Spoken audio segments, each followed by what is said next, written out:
All right, your GI tract extends from essentially the mouth to the anus, and along the walls of those organs is a predictable set of layers. The lining of the GI tract, so for example the lining of the esophagus or stomach or small intestine, is called the mucosa, and it's going to produce mucus for one of the primary purposes being to protect the body against the invasion of pathogens. Anything that you eat just about is going to be covered with bacteria, some of which could be pathogenic to your body, and so you line your GI tract with mucus to trap those bacteria.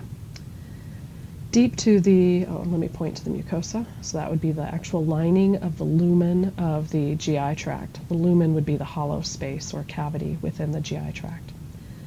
All right, the submucosa is deep to the mucosa, of course, and within the submucosa you would find nervous tissue, and then you would also find blood vessels and lymph vessels for the absorption of nutrients.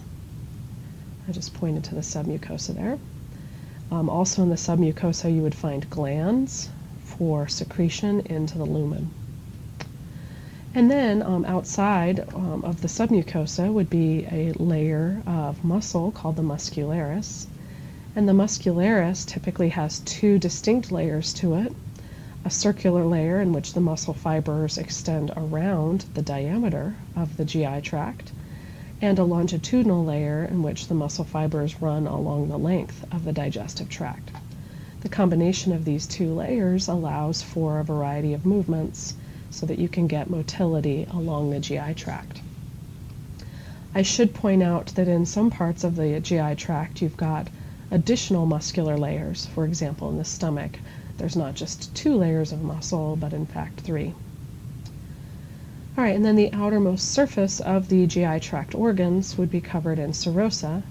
Remember that serous membranes are slick and allow for the prevention of friction. So if you were to touch the surface of your GI tract organs, you would find a serous membrane lining their surface. In lab, you learned the name of the serous membrane for the abdominal digestive organs as the visceral peritoneum. So here's just a closer view of those various layers in the wall of the GI tract. And then here's what it actually looks like under a microscope. Up at the top you'll find the hollow cavity in the middle of this organ. I think this is the small intestine we're seeing here. That would be the lumen. And then find the mucosal layer. Notice that it's got a lot of finger-like projections in it called villi, or singular would be villus. And then look deep to the mucosa and you'll find mucosal glands and the submucosa labeled. And then you'll notice two layers of muscle in the muscularis. One of those layers would be circular and one of those muscular layers would be longitudinal.